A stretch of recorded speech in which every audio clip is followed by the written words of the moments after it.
20. James Ham joining us live in studio. Let's go. What a moment this is. Let's go. This is worthy of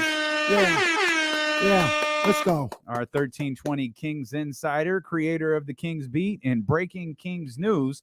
As you announced yesterday that Kent Bazemore and Quinn Cook would not be back. I think you've kind of been on top of that for a while. I think you were kind of feeling that was the direction they were going. So let's break some more news. Who do you think's the last roster spot who's out? Well, I don't know. They cut two more guys today, and those were the two guys they signed yesterday, right? Yeah, they cut what was it, Jordan Ford and man, who is the other? Today, I can't pronounce his name. Like I know who you're talking about. I struggled pronouncing. I was hoping you would pronounce his name. Yeah. We were all just kind of waiting for you, James. If I see it, I can say it. It's a lot. And then Wes Iwundu. So they actually traded for Wes Iwundu's G League rights, so he will be with the Stockton Kings. And then today they brought in Jariah Horn and O'Connell, both of which I thought were good in summer league. And I don't think they're done. I know like the intent is probably to waive these guys after the game tonight. They will be in uniform, but then tomorrow we could have one or two more guys. I expect someone like Addie Murphy possibly to get in Exhibit 10. And all that means the Exhibit 10 is that they give them a $50,000 bonus for joining the main team, but that bonus doesn't get paid out unless they go to the G League after their stint in Sacramento and spend 60 days on the Stockton Kings roster. Then they get that $50,000 bonus. And it's good money because G League guys, from what I've read, make about $37,000. So it's a way for them to like bump that up to around $87,000 for 6 months work. Gives them an opportunity to make some real cash. And so I would expect them to do this one or two more times, bring in a couple more players. And then they do have to make one more cut. And we don't know who that is yet, but we'll know soon. So are these moves in the last day and what could be coming, are they kind of indirectly moves to bolster Stockton? They're not really Sacramento Kings moves. They're trying to build that. Nani is at work right now building that Stockton Kings roster. I think what these moves are basically built to do is to build the entire program. So I actually like what they're doing. They did this with DJ Stewart before camp began, where they gave him a standard contract with a $50,000 guarantee. So DJ already got his cash. He can go run away to Europe if he wants, but that wasn't the plan. So I expect Stewart there, Iwundu there, all the guys that we're seeing over the last couple of days. And next thing you know, you start stacking up all these players, and this team is closer and closer to what their G League roster will be. So I don't know if it's 6 or 7 or 8 players that will be kind of already bundled up and put together before they even get to like the G League draft. So that's a good thing. It gives them a lot of flexibility moving forward. And then when you consider Keon Ellis and Nemias Queta, who will go down and play a lot of time at the G League level, maybe even Achima Moneki if he makes the team, all of these guys could end up at the G League level, and that G League squad could be really good. At some point, the Kings needed to do this. They needed to invest in their G League squad, and it kind of feels like for the first time they're actually doing that. So back to the NBA version, back to the Sacramento Kings. Deuce mentioned this yesterday. I feel like we might have talked about this before. Obviously, there's some people looking at Sam Merrill, Chime Moneki, but is there a chance, because we talked a lot about that third point guard spot, Quinn Cook is gone. Is there a chance that Matthew Dellavedova is cut and they don't keep a third point guard? Yeah, I think there is. I'm not willing to just say it's going to be Sam Merrill at this point. They gave him $150,000 to come into camp. The Kings don't have a first-round draft pick in the G League draft. They have 3 second-round picks. So there's really not going to be a way to get Sam Merrill. Sam Merrill is a player who's good enough that he's going to go higher in the G League draft. He also is a player that doesn't have returning player rights. So a guy like Quinn Cook, if Quinn Cook is going to play in the G League, he will play for the Stockton Kings unless the Kings trade him. Or they decide they don't want to, they waive him from the G League roster as well, which that's not going to happen. Because he played for them last year. Same thing with Addie Murphy, same thing with DJ Stewart. These guys played with the G League last year. When it comes to Sam Merrill, he's never actually been on a G League contract. He's played in the G League, but as a rostered player who gets sent down.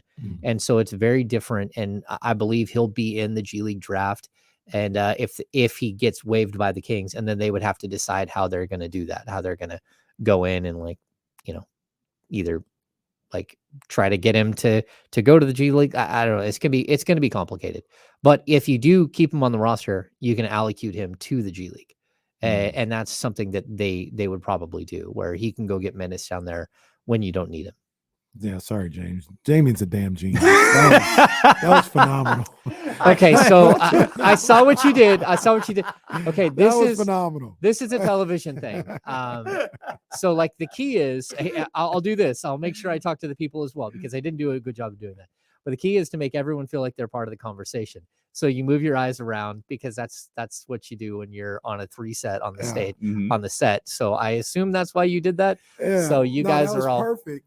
Yeah. And as I was confused, I was like, dang, don't look at the screen, don't look at James. He's right here. I don't know. Yeah. I thought about like the Breakfast Club and like Envy and Charlamagne. They never look at the camera. They just look at the people. So I was like, that's what I'm going to do. Well, he changed it around. He did a phenomenal job. So what I glanced over, and I think Rob W. wrote, D'Lo and Casey are having a staring contest, because on the screen we're next to each other. So you're off to the side, and Kenny and I are staring at each other on the screen. So I was like, oh, we could just put James in the middle, and it looks like we're both looking like the Brady Bunch you, now, rather than Kenny and I are having a face off. Yeah. At UFC, 210 or something. It's I noticed you switched it like out of the corner of my eye, but again, it's something when you've done enough TV, you get used to like making sure that everyone is part of the conversation the whole time. And the other person who's part of the conversation is you, the chatty house, who's out there who actually sees this. And and is repping strong for us today. Yeah. Jesse, let's knock this out. Let's step out. I know it's quick, so let's just step out. Let's get this over with. If I was JR, I would say, we've got to take a commercial break. We'll keep the cameras rolling. Don't you dare go anywhere. We'll come back. We'll talk Kings Lakers tonight. We'll talk the upcoming season. We'll talk with our 1320 Kings insider James Ham when we return here on Sacramento Sports Leader ESPN 1320. All right. That's funny. Speaking of, one of the underrated things about it was simple to me, but it was they did a really good job. Michael Cole and those guys, when Bray comes out and they did the whole, hey, wait, what are we still on the air, guys? I don't know what's going on. Like, yeah. I was like, I see you working. Yeah, that was good. Yeah, so 28 and then 55, right? Yeah, okay, we'll do that. Just get this one over with. Pragmatic pessimist. I would like to do speech class. Like, I had an outstanding speech teacher at Sierra College. He's actually one of the great history teachers, Dan Defoe, who also did speech. And you learn a lot from speech classes. What's something that you learned from speech class? Being conversational. So like extemporaneous thought. So like when I'm on TV, like in the past, I would never, ever like script anything that I said. Like I might have bullet points that I look down at. If I've got a quote, I'd have a quote broken down in like clear blocks where I can read it quickly. But it's better to free flow instead of just coming in with a script and trying to memorize everything.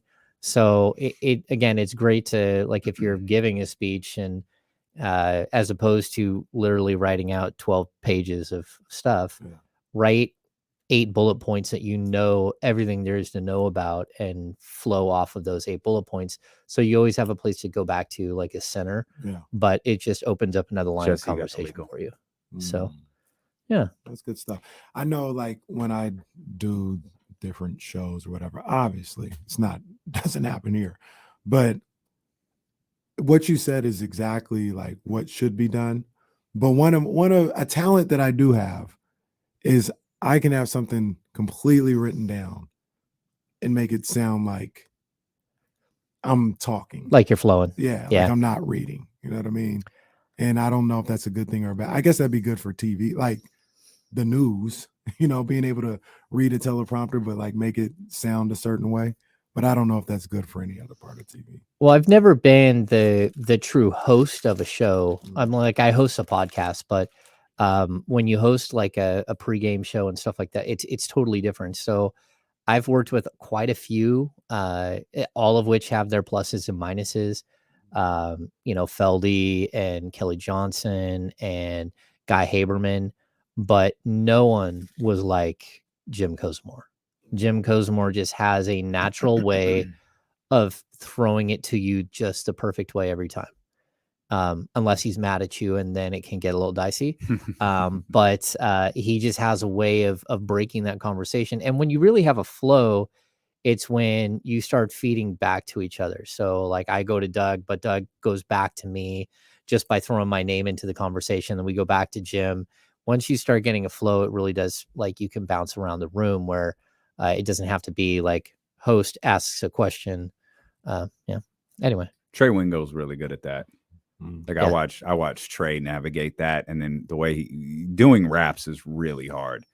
And watching him navigate that stuff was always really, really impressive. a lot of that stuff, like the host has to memorize a bunch of stuff. They have to have all their reads and their live reads and stuff like that. So Yeah, no, Dr. David, he asked a really good question. Ham, do you think Kambosos has a chance? where was that? You think Kambosos can pull this off? It's a boxing question. I don't know what you're talking about. Damien, what do you think? You think Kambosos has a chance? Oh, there it is. James. Check your email, your King's email. Uh-oh. No, nothing crazy. I just did we mention that? Did we bring those two guys up? Yeah. Okay. I just want to make sure. Yeah, I had that this morning. Okay. That's what I was talking about. Alex O'Connell. I always forget Alex's name. And Jariah Horn. And again, both of I loved watching specifically Alex O'Connell. I thought he was so much fun to watch in Summer League. He just like flying all over the court. He's got huge hops. But like I like Jariah Horn as well. So I liked McDermott. I thought McDermott should have got a shot. he already got I think he went to Memphis. Yeah, so he's one of those guys that's really, he's like a 4A guy. He's so close to being on a big league roster and sticking there. He just can't quite get over the hump. Do you want to get out at 28? Do you need to leave at 28? No, I'm okay. You're okay? Okay. Yeah, I just wanted to make sure. I don't have anything until 5:15. Okay. So we're about half hour. Yeah, and it'll be easy headed down there. Oh my gosh, another Coach Prime situation. What do you do now? Oh, yeah, Kambosa for sure. For sure. You're dead wrong. Oh, no chance. No chance. It's a rookie. Casual. It's funny. Less than. I've never heard Jesse's voice, and then the intros, the music. I've never heard the music before. That's crazy. Yeah. It's all a new experience. It's a whole new world. I love it. That's funny. Whose voice is that? Who's talking? That's Roy Steele. You don't sound like Roy Steele. Got to be honest. A's announcer. Yeah. We're really selling the hell out of these commercial breaks. We welcome you back in. Thanks for hanging out with us. James Ham, 1320 Kings Insider, with us here. Kings basketball tonight. Kings and the Lakers. I want to touch on something one of your partners over at the Kings Beat said.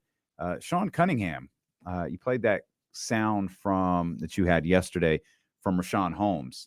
And, Sean kind of casually mentioned, there's a realistic scenario where Rashawn's not a part of the rotation. Do you think that's possible? No. I mean, look.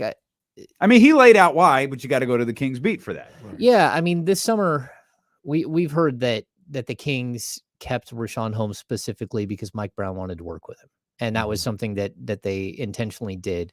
Like there was opportunity for them to find him a new home. I don't know what those opportunities were. I don't know how much they were going to get in return, but they decided to keep him as opposed to bringing Damian Jones back. Mhm. And so I just have a hard time believing that they'd go away from that. I think Holmes brings something different. And what you need on a basketball team is if you have your primary two guys in Sabonis and Fox, you surround them with shooters, but then you need little ingredients that are different. And I think KZ Okpala is someone who brings something totally different, that crazy length and athleticism that can defend like every position. I think Rashawn Holmes brings that as well. He's a guy who's never had a problem defending guys on the perimeter for a guy who plays center. He averaged 1.6 blocks per game. We watched the Kings get torn up in the post in the middle of the key by Jock and by Kings legend, who's the other big man that came in and for the Suns the other night. Oh, Biyombo was Bismack Biyombo. Yeah. So those guys, they went over the top, and the Kings don't have a natural shot blocker outside of Alex Len and of course Rashawn Holmes. So my question is, how do you fit him in without it being like 13 or 14 minutes a night? Mm-hmm. And the only way to do that is if he and Sabonis can play together. And I think the biggest surprise that I got was we asked Holmes about this yesterday. Have you played with Sabonis in practice? And he said, oh, well, we've been on the court against each other the whole time. And my thought was, you've never played with him? Like that's something that you need actual reps and to figure out how to use to play off of each other. And they haven't played. So that doesn't bode well for Holmes playing major minutes. And maybe you do get something out of Alex Len that you can't get out of Rashawn. But I'll go back to watching like the Utah Jazz the last couple of years. They have a great regular season. They get all the way to the playoffs, and everyone just drags Rudy Gobert outside and bombs over the top of him, and they get smoked.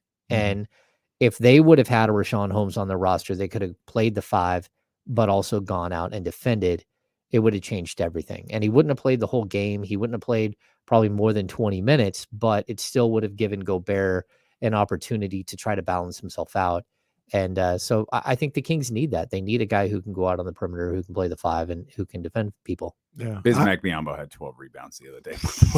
Yeah, Bismack. Off the bench. Bismack actually played like really well last year in the playoff. I think JaVale got hurt or somebody got hurt either late in the season, and he filled in, and he had like a renaissance. Like he played pretty well. Yeah, and he was a Kings draft pick, 2011 NBA draft. He was the, I think, 7th overall pick. The Kings traded him with Beno Udrih for John Salmons in the 10th pick. It's always John Salmons. Which was Jimma. That is always the answer to the Kings trivia question. John Salmons. But about Rashawn, like one of the things that I like, you touch on a couple of them as far as like his ability to defend on the perimeter. He's not like, he's a big guy, but he's not like this massive guy. But he has the athleticism to protect the basket a couple of times. We've seen it on a number of different occasions since he's been here. The other thing that I like about him as well is he can be effective on the offensive end. I'm talking 12, 13, 14 points without ever running a play for him. It's just like a pick and roll or, a dump down. He's a good finisher at the dunker spot. And that stuff is valuable to me. Like, we don't have to run anything for you. And you can find a way. I don't think they ever really run anything for Rashawn Holmes, and he's averaged 13 points a game over the past couple of years. The little the pick and roll where he kind of fades a little bit and hits his little push shot. I think that's important. Yeah, he's one of the most efficient scorers in the NBA. He's been right in the top 3 in field goal percentage like the last 4 years. He's a guy that can finish around the rim, who goes up high and if you have a lob man, he's really, really effective. Now, the Kings don't have a natural lob man. Malik Monk is probably the best lob guy that they have. And that would be good if they could figure out some 2-man game. But I'll also point out one of the problems that I think Holmes is going to have this year, and it's something that I think that we'll probably see a little bit of an issue with Sabonis and Fox as well, is that they aren't running a lot of pick and rolls. And it's something they're trying to go away from. I personally don't fully agree with it. I mean, I think going away and being more diverse and having the pick and roll be, something that you do half the time might be something that would make sense, but they really are going away from it. And we saw that the beautiful 2-man game between Sabonis and Kevin Huerter in the last couple of minutes of the second quarter the other night. It was just beautiful. And it's like, where is more of that? I want to see more of the 2-man game. And it doesn't have to be every single time down because you get predictable, but it does have to be more often than what we're kind of seeing right now, in my opinion. But, Mike Brown's been an NBA coach for a long time. He knows what he's doing. I just think that the skill set of the players he has says pick and roll for a good portion of the game. You mentioned Kevin Huerter. He wasn't at shoot around today. Probably safe to assume he's not playing tonight. Yeah, he was there getting treatment. He was not on the court. He did come out afterwards, and like when everyone did their little post game chat. I would assume he's questionable for tonight, but I would assume there's a good chance he's not going to play. And I heard the same thing about Keegan Murray. Keegan missed on Wednesday because of a illness, a non-COVID related illness, and he was at practice yesterday, and he practiced fully. Where Huerter did not practice at all yesterday. But I heard this morning that there's potential for him to become questionable as well for this evening. Do you know how Keegan felt? Because I remember when Rashawn came back from his illness, his first practice back, he did not feel well. We haven't got any confirmation that it's the same illness. So Rashawn had a stomach bug that blew him up for like 4 days. And I assume he lost weight and, he was just weak when he came back. So he gave it a go at practice, got to the end of practice. We were supposed to get him. I think that was on Tuesday. And it was like, oh no, he's not feeling great after practice. He wore himself out. So, he should be ready to roll. He's been very positive every time we've talked to him. He thought it gave him a unique sort of experience to watch what was happening. Because this is everything is new for these guys, even for a guy like Holmes, who, again, only plays really in the pick and roll throughout his career. That's his bread and butter. And when you take that away, that's where I start to wonder, like, how much will he play? How much will they go smaller at the 5?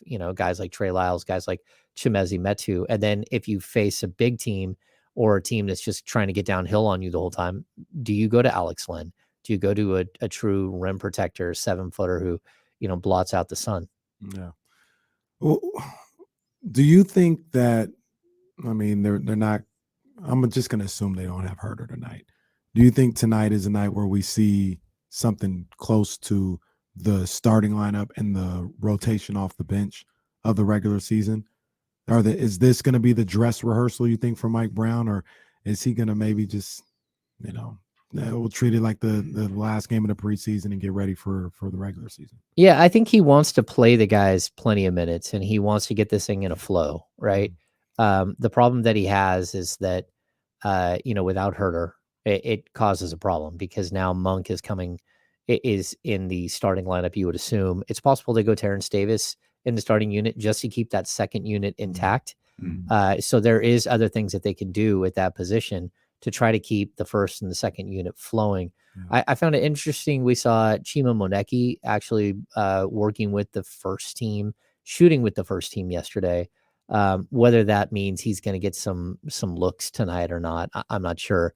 But still, he could possibly be a guy that's in the conversation with that 4 spot, especially with Keegan sitting out, if he does actually sit out. But, it's one of those things where if Keegan's not there, you might turn to a guy like Chima and give him a longer look. YouTube.com/ESPN1320, Twitch.tv/ESPN1320 is an amazing place. I have to point out this exchange that's happening. It really is tremendous. It's between Shida Man and Deuce Mason.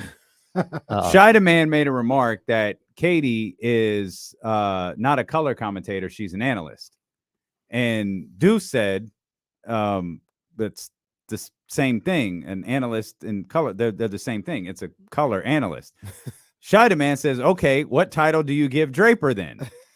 You have a play-by-play, that's Jones and Draper. You have a color analyst or color commentator, that's Katie. That's what Deuce says. Shida Man responds, Drapes is color and Katie is the analyst.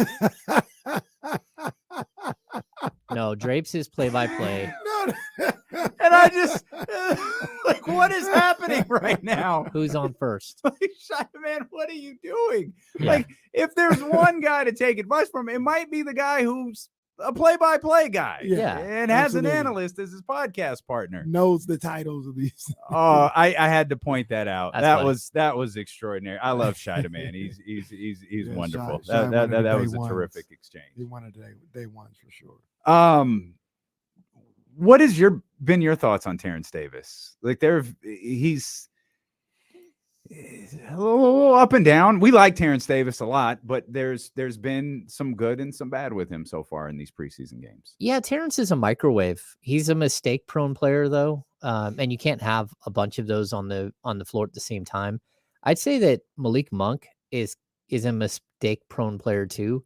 He's a guy that maybe once or twice every single time he steps on the floor, he makes some play that you just go, "Oh my gosh, dude, what in the world?" I remember Francisco Garcia was good for throwing a ball in the stands like one time per game. And that's what, it's that type of player. And, whether he steps on the out of bounds line or, just the little things, the attention to detail that Mike Brown is like preaching so heavily. So I have a hard time seeing a world in which Terrence Davis and Malik Monk are together on the bench coming off in that second unit, just because they are both like mistake prone players.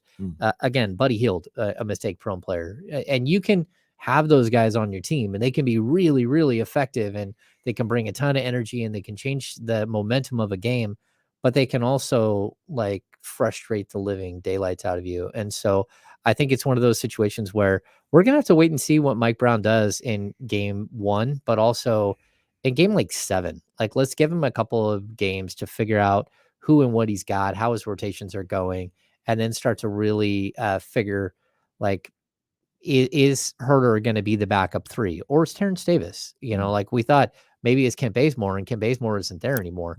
So I think it's always been sort of the idea to use Herter a ton. But again, if Malik Monk doesn't start hitting his shots, Terrence Davis is sitting there waiting. And it's not like Malik Monk has some like incredible track record as an NBA player.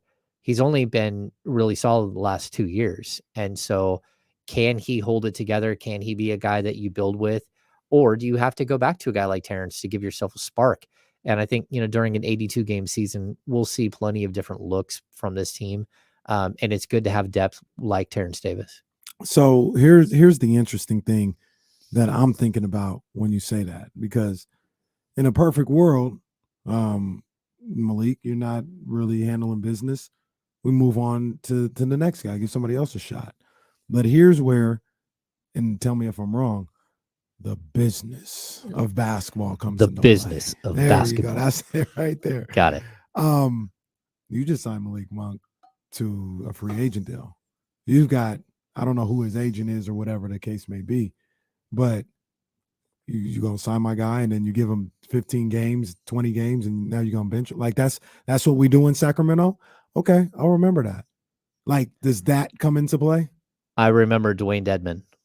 Like, Dwayne Dedman lasted 5 games as a starter. That's true. Like, you do what's best for the team. You don't do what's best for one individual. You try to get that individual to figure things out and to get back on the right path. But in the beginning, like, you got to come out and play. This is about wins. Yeah. I mean, that's what this season is about. It's about trying to get this thing right and trying to build something.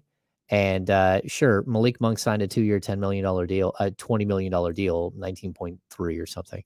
But I mean, Rashawn Holmes is in the same situation. They signed Rashawn to a 4-year, $47 million contract, and now he may or may not play 13 to 14 minutes a game. Yeah.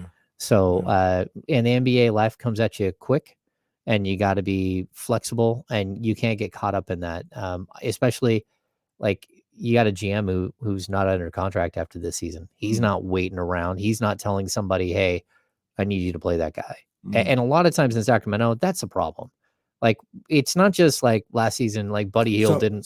So that does happen though. Well, of course. Yeah. Like I love it when coaches like, "Oh, well, it was my decision." It's like, okay, it's an organizational decision a lot of the time. I mean, it was an organizational decision last year to sit Marvin Bagley for 15 games of the season. It was an organizational decision to go, we need to show people that he can actually play so we can trade him. So to play him the next 20 games, like those are things that are like, they have the GM and a coach have a relationship where they're working and saying, okay, well, this guy needs to play this, or we need to make sure that we don't completely tank the value of Buddy Hield by just putting him on the bench and not playing him anymore, Mhm. which the Kings could have done last year. The Kings easily could have benched Buddy and gone with Terrence Davis Mhm. right out of the chute. Terrence Davis had a tremendous training camp, and you're going to start Fox and Halliburton. You could have gone to Terrence Davis, but again, you have to look. That was an organizational decision, and I love that a coach will take it on the chin and say, "Oh no, that's me," and but that's just not the case. Right. Very rarely does anything happen on an NBA team that isn't discussed between everybody that's like the decision makers. Right. There's no organizational decisions to be made this year. This is about going out and winning games. 100%. And that's what my point would be. It's about going out and winning games. Now, do they let Mike Brown have a conversation with Monty about who he might want to keep between KZ Okpala, Chima Moneke, Sam Merrill, and Matthew Dellavedova? Yeah, that's a conversation, right? Like Mike Brown's going to have input and say, well, I think this guy deserves this spot. And I think, I want to keep these three. And this is a guy I would circle, but let's have a conversation about it. Right. And so those are things that happen. But those are, again, 4 players who are basically on minimum scale contracts. Right. So that's not a major decision. But, there's been plenty of times throughout the course of history where the Kings were forced to play somebody. And my old partner at Cowbell Kingdom, John Santiago, used to always say, showcase.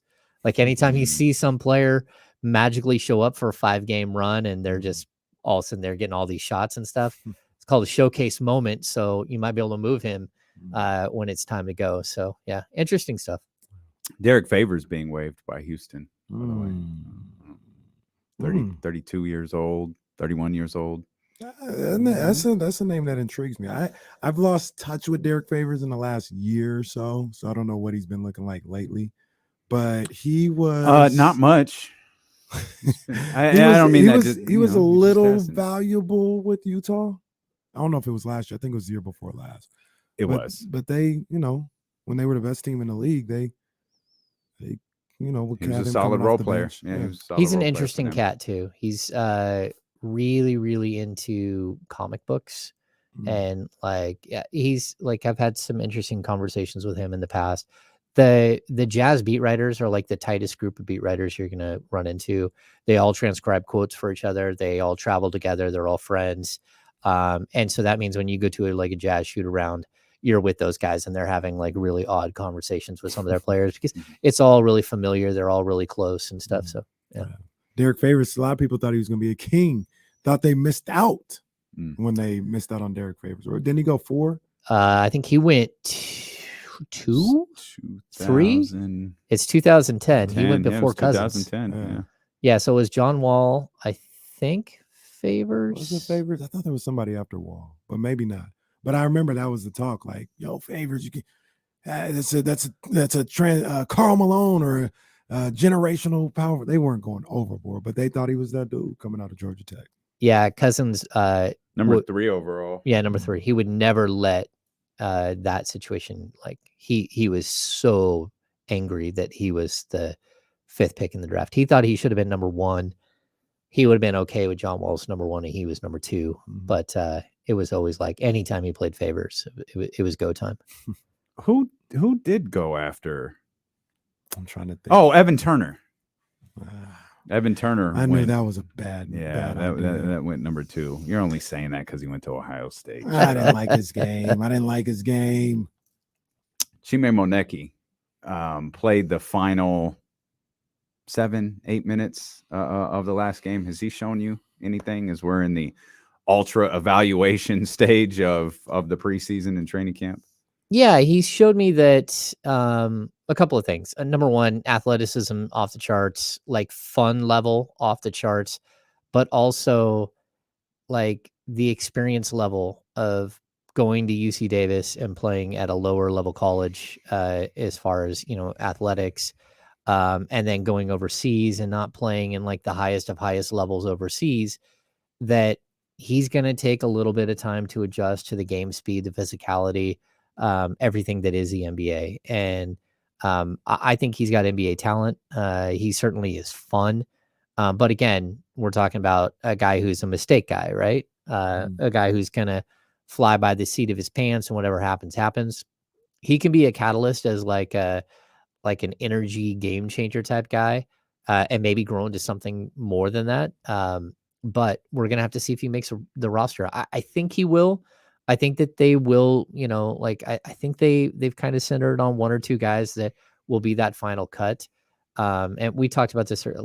I think it is possible they go into the season with just 2 point guards because Davion and De'Aaron are going to play a ton. Right. And then if you've watched through preseason, we've seen a ton of Malik Monk running the offense with the second unit. Mm-hmm. So can Malik Monk be your third point guard, your de facto guy? Can Kevin Huerter handle the ball for a bunch of time? And I don't know when this happened. I was watching, the end of last season was crazy where it didn't matter who got the rebound. They were allowed to just take off running to the other end. And I thought that, okay, I've never seen anything like this. Because remember, there was a time where Jimmer Fredette goes to bring the ball up court, and everyone sends a trap at him to try to make him make a mistake and turn the ball over, which happened, right? Now you got Domas is one thing. Domas is a big man who can sprint down the court, dribbling the ball, do a spin move, go between his legs, a lot like the way that DeMarcus could. And DeMarcus was sort of the first big man to do it. It feels like all 5 guys on the roster have the green light to grab the ball and start running. And I've just never seen that. When did that happen? Because it's a subtle change that happened in the last year and a half, where you're seeing more players take off dribbling with the ball. I mean, could you imagine Willie Cauley-Stein leading a break? But Damian Jones did it. I mean, Damian Jones did it all last year. Chimezie Metu does it. You're like, what in the world? How many times do you remember when you're younger saying, just get it to your guard? Yeah. Well, that's out the window. Yeah. It's gone. We're watching this weird evolution of the game. And I think it's interesting to watch. Fast-paced game. It creates a faster-paced offense. More possessions. Everyone gets more shots. Catch teams on their heels. I mean, that's what you hope for, right? Yeah. Catch team on their heels, more open shots. I just wonder at what point does a team start sending a Pat Bev back to go and pick up? I was about to say, you might find out tonight. Look, I was about to say, not everybody needs to be out there being a playmaker. No. Pass the ball. Well, yeah, and I wonder if it feels like everyone has the green light, or if this is just a group that's capable of doing it. Maybe there are guys who maybe we'll see tonight. Pat Bev's going to stick around, and all of a sudden, hey, you know what? And I don't mean this isn't a shot. It's I'm saying a name. Chimezie Metu, this ain't for you. You're not going. So everybody bring the ball up the floor, except for Metu. Metu, you find a guard. Everybody, Metu, you find anybody else. Everybody else, you can bring the ball up the floor. It's going to be easy assignment for Davion tonight. Well, we've seen KZ Akpala do it. We've seen everyone. Leave Patrick Beverly alone, man. Easy work tonight for Davion. Well, Russ is running the second team offense, apparently. We'll come back. We got Kings Lakers tonight at the Golden One Center. We got 1320 Kings insider James Ham in here with us. We'll talk more Kings basketball as we count down to the start of the NBA season here on Sacramento Sports Leader ESPN 1320. Update, right? Let me use the restroom real quick. Jesse, are we in an update? Okay. Hey, Lake Show, you asked if Chima could be a poor man's Dylan Brooks. Absolutely not. But I will say he could be a poor man's Brandon Clark. He doesn't have Dylan Brooks doesn't miss a shot. A dog too. Yeah, he is a dog, but he doesn't miss a shot at all. I mean, he's incredible inside the key. I mean, not inside the key, inside the 3-point line. So, yeah, I would just say that's not the type of player you're looking at. Yeah, I don't know. I even there are moments where if you watch enough tape of him, he starts looking a little bit like Miles Bridges before Miles learned how to shoot the 3. You know how Miles was always running out on breaks, and then when he goes up for a dunk, everyone gets out of the way because you're like, oh no, he's going to rip your arm off. So he's a physical player in the air. But yeah, I don't know. And that's another weird situation. I don't know what's going to happen there. Yeah. I always forget about it.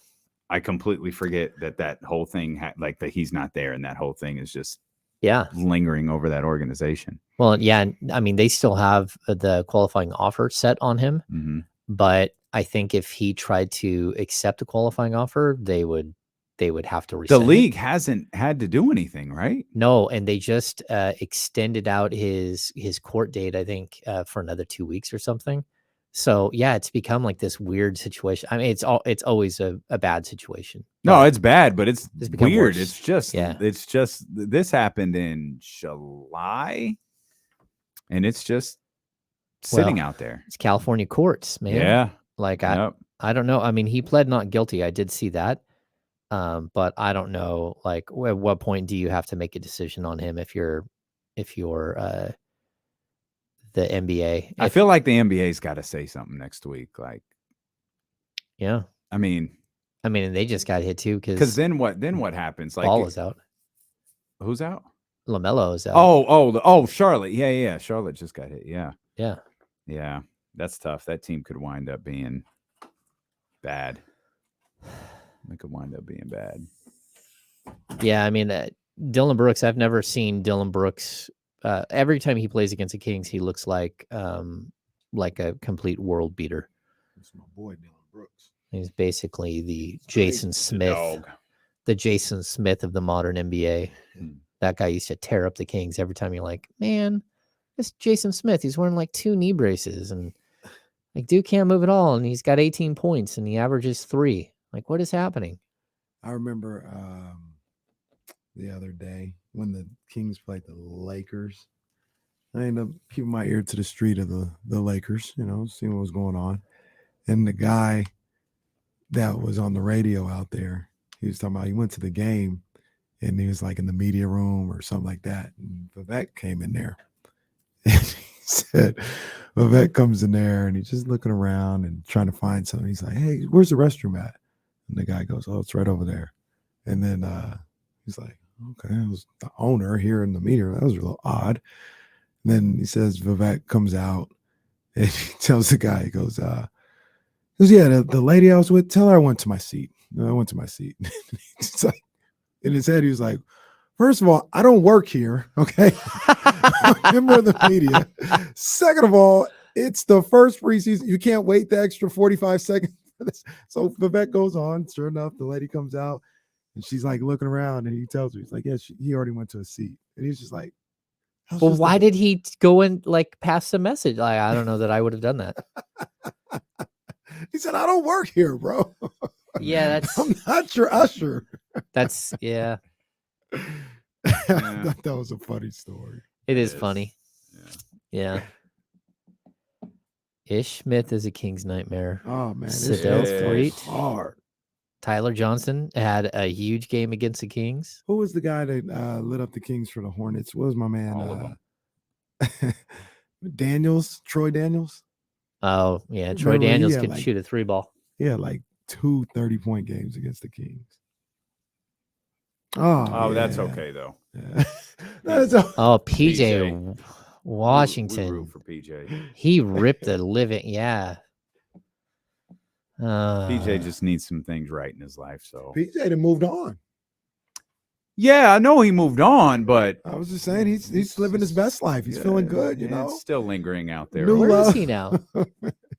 No, moved on from that messy situation he had with a woman. Oh, see, did you see? I don't think I saw that treating one. him terribly. She had a commercial. I think this was real for like a fast food place, and the burger was called the Side Chick. Oh, and she was promoting it like, yeah, go. I didn't see that. That's terrible. That's awful. That's awful. Wow. Hide your sons. That's what she said when she went back to Jackson State for the weekend. Oh man, she like that woman in Raising Canaan. Where's the rocks when you need them? Yeah, where's Rock? I did see that. Yeah, I was letting them know. I'm so anxious to see. Oh, I wanted to see what Deion said. Live on the Odyssey app, live on twitch.tv/ESPN1320, youtube.com/ESPN1320. If you're watching on YouTube, hit the subscribe button, hit the thumbs up as well. If you're listening on the Odyssey app, hit the little heart button in the upper right-hand corner. Save us as your favorite radio station and, of course, your favorite Kings Insider, our 1320 Kings Insider. James Hammond's where everybody goes to get their breaking Kings news. As we've got the Kings and the Lakers tonight at the Golden One Center. Obviously, the Lakers are making their own news about who's starting and who's coming off the bench. And with Keegan Murray potentially not playing tonight and Kevin Huerter potentially not playing tonight, I'm anxious to see if we get another Trey Lyles day, if we get Malik Monk. You mentioned Terrence Davis as a possibility to keep the second group intact as much as possible. This could be an interesting look the first 6-7 minutes of the game. Yeah, I mean, I think that the groups that we've seen, it's kind of interesting. Like all throughout camp, there's 20 guys, so you have 4 sets of 5, and for the most part, the Kings have had a completely healthy camp. Herter's the first one to actually have like an actual bump or bruise, and then we had the couple of illnesses here with Rashawn and with Keegan. But outside of that, the Kings have basically been able to keep these groups of 5 together the whole time, playing against each other. But it doesn't seem there's been a lot of commingling, and it doesn't seem like there's been someone who gets elevated from one group and then someone else goes down to another group. Like certainly when Rashawn Holmes wasn't with the group 3, with group 2, Alex Len stepped up to group 2, and Nemias Queta stepped up to group 3, or Chimezi Metu stepped into a center position. Like there's some like small changes that happened, but it's kind of like adversity. Almost self-created adversity a little bit. Like you have to see how these other guys play together. And I think a lot of the design for this team is really only to play 9 guys, maybe 9.5, but probably more like 8.5 to 9. And so like the tight core group should be playing a lot and intermingling a lot. And we just haven't seen a lot of that. Now, maybe they do that when we don't see it. But certainly anytime we get to see like end of practice, like situational scrimmage stuff, it's almost always the same 4 groups of 5. And to hear Rashawn Holmes kind of reiterate that to us and say, no, I haven't really played with Domas. I played against Domas the whole time. Or like I talked to Nemias Queta this morning, and Queta was like, it's been an incredible experience playing against each of the other 3 centers because, you got Alex Len, who's a true 7-footer who is crazy tall and long. You've got Domantas Sabonis, who's a great passer, but also so strong. And then you got Rashawn Holmes, who's a totally different type of big than any of the other guys. Yeah. So for him, it's been really a good learning experience to go through all of camp and just take in all of this knowledge and all of this experience. How much do you think all these coaches, not just Mike Brown, but how much do you think they get out of the games? Because Damian brought up a couple of different times how the decisions are being made in practice, like from the things that we don't see as opposed to the game. Like the game is what we see, starting lineups, rotation, and all that other stuff. That doesn't have nearly the effect or carry the weight of practice. So how much, because we are always talking about the games and the rotation and who came in and all this other stuff, how much do you think Coach Brown or any of these guys get out of the actual preseason games? They get a ton. Like the Phoenix game, I'll tell you this, like, I don't know what time they landed, but when they landed, after they landed, that's when Kent Bazemore and Quinn Cook were waived. It was like 2:00 in the morning that those guys were waived. Maybe it's 1:00 in the morning. We had practice the next day, and I think we were there at 11. And Mike Brown had already rewatched the game probably multiple times. He talked about what he saw, what he liked, what he didn't. Like it's training camp, but this is like where you put in so much time and energy. Like once you get into the regular season, it's a grind and it never ends. But there's a lot more that goes into like working with the guys, practice and all that stuff during training camp than there is once you start the regular season. That's interesting. I mean, obviously you get takeaways from games, but when we saw Quinn Cook, when we saw your news about Quinn Cook and Kent Bazemore, the first thing I thought of was James spotted this Quinn Cook thing like a week and a half ago. He had some DMPs in these preseason games. He had limited minutes in these games, and he was a guy who, I won't say he was late to get here. That's not fair, but he wasn't here at the same time the other guys were, and it kind of looked like he didn't fit. Yeah, and like I don't want to call guys out at all, but well, no, that's I just meant you spotted this and noticed Yeah, it right yeah. away. Like, well, no, I mean, This- like I thought it was strange how they waited until the last possible moment to actually sign those contracts. That guys were getting into town late. Those are guys that weren't here the whole time. So if you're Quinn Cook and you know that you're going to be competing against Matthew Dellavedova for a roster spot, and Dellavedova's been in Sacramento for 3 months, yeah, and you show up the week before camp, that's probably that's tough. makes your life really difficult. Yeah. And we did see them like early practices. Cook and Bazemore, like, were they in? I know Bazemore kind of got roasted for like one of the early free throws. Like they missed free throws. They had to run the drill. They had to run, and I don't think they were out of shape. No, But I don't. tired.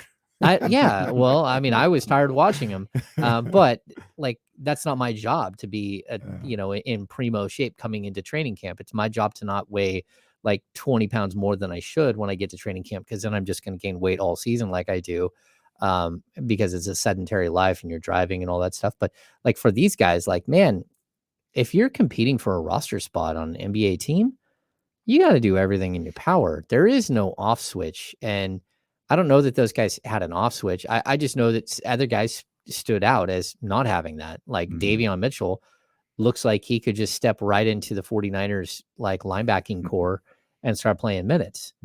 And that's not the case with everybody. Yeah.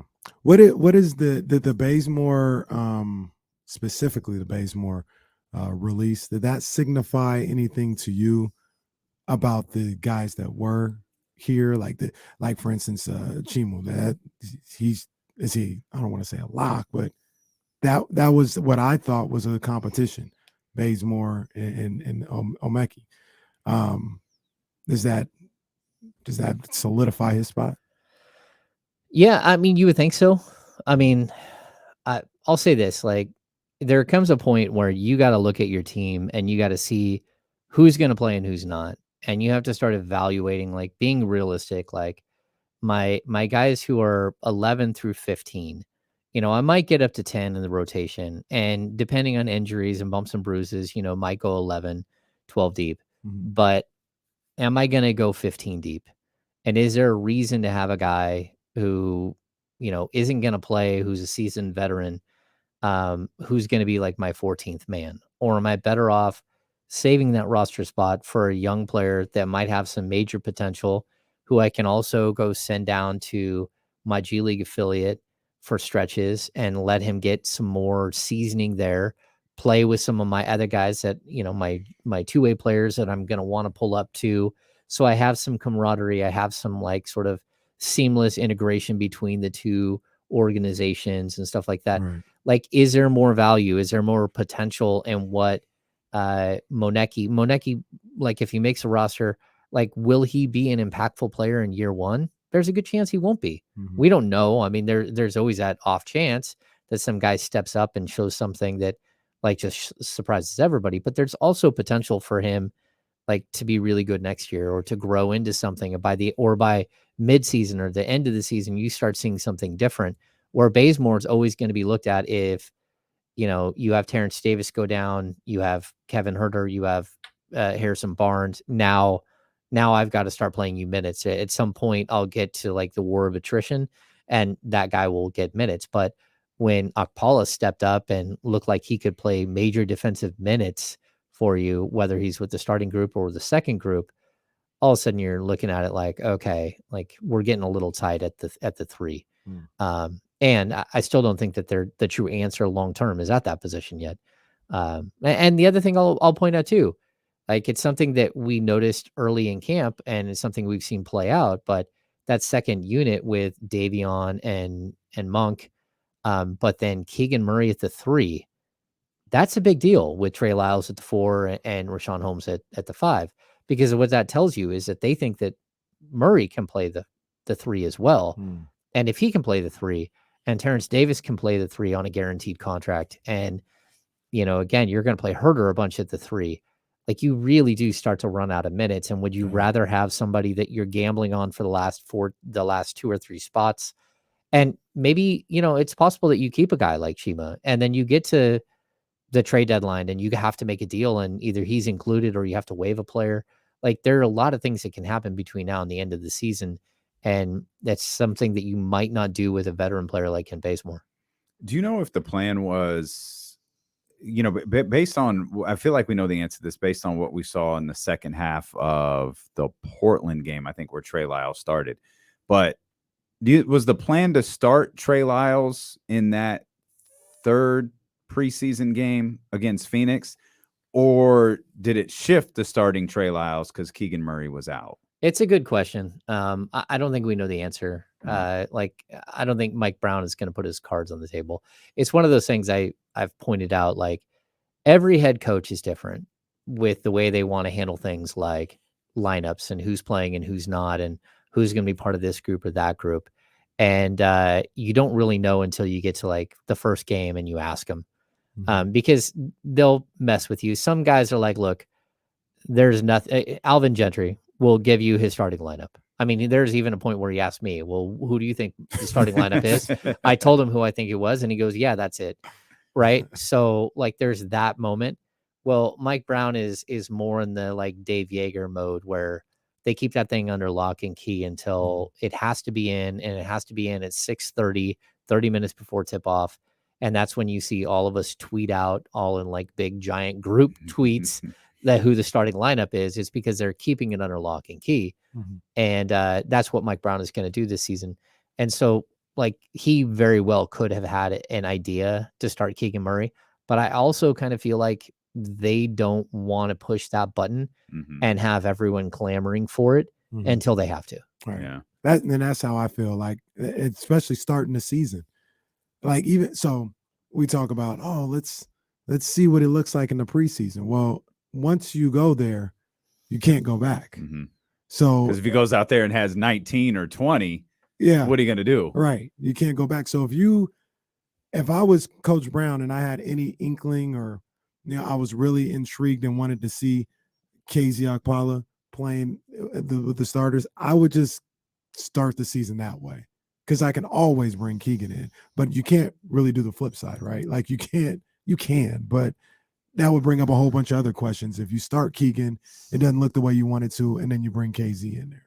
Well, the worst thing that could happen really is if you're trying to tinker still and you're not committed to anything yet, and you want to take it slowly, is to put him in the starting lineup, have him go for 22 points, have you win the game by 30, and then all of a sudden it's like, okay, there ain't no going back now. Right. There is no putting in a reverse. And if you did, what would that do to Keegan? Right. Like, what more do you want from me? And especially if you're not sure. Yeah. Like if you're not sure if that's what you're committed to, being kind of having your hand forced because he plays a great game, they win by 30. He's already doing it.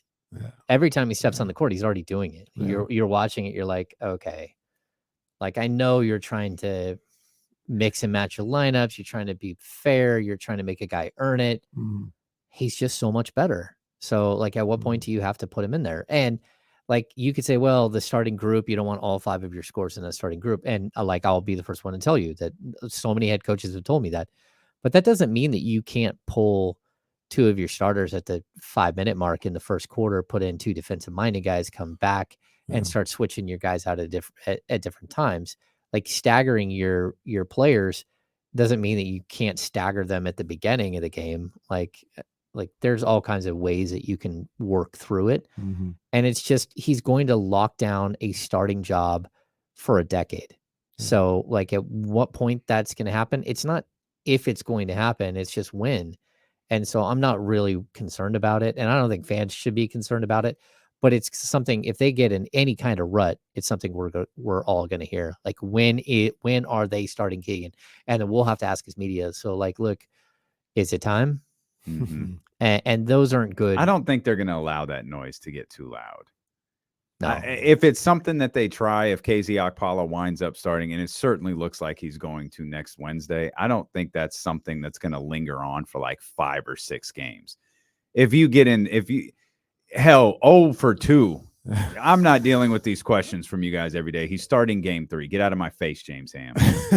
Yeah, I mean, at what and that's point? probably the right thing to do, by the way. Yeah. Well, I mean, let me ask James the scenario, and maybe they won't even let it go this long, right? They're 25 games. They're 14-11. And Keegan is averaging 15 points a game coming off the bench. Do you think, is that enough winning to stay with KZ Akbala? Or is it like, those 11 games, we could be 20-7. I don't know what the number, that's not 25, but you know what I mean? Like, we could be even better if we had Keegan in there. We already did 3 games over 500. Yeah, but I mean, that's 42-33, right? Like if you You like, would know we better do than not I do would. math Yeah, like you that. would on know this better show, than I would James. know. Yeah, That's that's- not what we do. yeah, the math brain, like, 14-11, 3 times 14. Yeah, that's 40. Is that 42-11? 42-33. Okay, so you're 11 games over 500. I don't know. Is my math wrong there? Like, Yeah, that's Well, more that than doesn't equal 82. 82. no, 40 but that's not over 82. So what I'm saying I is got that, you, I like, got you. what I'm saying is that if you're 14-11, it ain't broke. That's what I feel. It ain't broke. Don't. But I asked that because I think a lot of people would clamor for Keegan. Well, I'll say this though: if you're 14-11, and KZ Okpala is playing 3 minutes in the first quarter, That's the other and thing. he's playing 3 minutes in the second quarter and 3 minutes in the third, and he's Mhm. not playing at all in the fourth, and he's playing 9 or 10 minutes, Mhm. and Keegan's playing 32 minutes, That's it. Right. Yeah. you know, then it's time. You Yeah. know, like, it doesn't matter at that point. You just need to make the move, and then you can get more value out of those minutes out of somebody else. Mhm. How much do you think, or how much do you know that Keegan has played with the starting 4 in practice? I don't think it's that often. Like, but we have seen him do it in a game. Like, we Right. saw it at the end of, was it the first or the The second? Portland I game. think, Yeah. was Yeah. it the Portland game where Right. he ended up playing the last couple of minutes of the second half of the second quarter, Mhm. and you're like, ooh, yeah. Like, I think that at a certain point you're gonna need to see what he. That might have looks been like the with those Laker guys. game. Sorry. I I'm thought it thinking was it was the the Port- first game. I thought It was the the first Lakers game. game. It It was was the the Lakers first game, but he game. got some when the Portland came too, because I remember he kept getting some wide open looks from Fox. Like, Fox hit him. This a game where couple he's 5 times. of 6, right? Well, it's the only Yeah. other game that he's Yeah, played. he missed a first 3-pointer, and someone on the Twitter box yelling, "Oh, do you see how badly he missed that?" Well, And then he that hit, was a bad three. and then he missed, and then he hit 5 straight. That's to- okay. to We finish could always 5-6. revert back to Harrison Barnes' first 3 of the season, where he Jay Triano'd the ball off the side of the backboard. Yeah. What's the bell? That was a big topic of conversation earlier this week. Well, it was a big topic because It's a very loud bell, by the way. it is. That is an extra. We played the sound. I was like, God, is James standing under the bell? I was like 75 feet away from the bell. I don't know how the noise carried like that. That was nuts. That was amazing. Because I didn't hear it until I actually went to play it on the podcast. Because I hadn't like watched the whole video. Yeah, we played it back. like 10 seconds after you posted it. We were like, oh my God. Yeah, it was really, really loud. Yeah, the bell is just to like reward players, is to promote, like, you know, it's like when you're at a crazy noisy bar, and every time someone tips big, they ring the bell. That's what it is. It's like anytime someone does something well, does something for the team, hits a wide open 3 off a perfect, you know, breakdown and draw and kick, you're gonna ring the bell. But someone dives on the court and gets the ball, you're going to ring the bell. And so I think it's good. It's just part of the culture. I think the one thing that I'll note from that is Jay Triano is a super fun dude. And he's not someone that, like, we've had the pleasure of having here in Sacramento before as an assistant coach. And I think he's going to be a huge part of the culture that they're building. You know, there's a lot of coaches that have come through Sacramento more than once. And, you know, they're assistant, then they leave, then they come back. And like, I don't even know how many assistant coaches I've covered with 9 head coaches in my 13 years. But Triano, he's fun. He's crazy. He does some wild stuff. Did we ever get to the bottom as to why he viciously slammed the ball off the backboard that one day? Well, yeah, that was because he had asked a silly question to the ref of, could you throw the ball off on a free throw attempt? Could you take the ball from the ref at the 3-point line, throw it off the glass really hard, have it bounce right back to you? Because I think it's different if you're inside the circle, you can't, it has to hit the rim. Yeah. So like, I think he was asking, and then he was basically demonstrating it to Doug, while like what his thought was, like, I'll just do this, and flings it off the backboard. I still don't understand why De'Aaron Fox thought we would all know that. Yo, you guys can probably guess who that is. Why? Why? And that's not who I would have guessed. No. I would have guessed Bobby at number 1, and then number 2, I would have guessed Luke Lux because that's his guy. But that's not who it was. It was Jay Triano. But I think like Jay Triano just has this wily veteran like spirit to him that everybody is enjoying having him around. We have to go. My show The is time over. has come. James got to get downtown. We got basketball tonight. Let's go. We've got Kings and Lakers, baby, just like the old times, and it's just as meaningful. This one's for real. This one's for Seven's real. not. Let's sweep them in the preseason. Let's just do go. that. Let's just sweep I the did Lakers. say we was going to slap them around all year long. You did. Yeah, you absolutely did. You also said you're lucky I can't find Yeah, this, because don't you're even lucky know. I can't Get even that find the out of here. Okay. Okay. No. Lake Show. Check out the D'Lo and KC podcast wherever you get podcasts from. The Kings Beat podcast, thekingsbeat.com. Have a great weekend.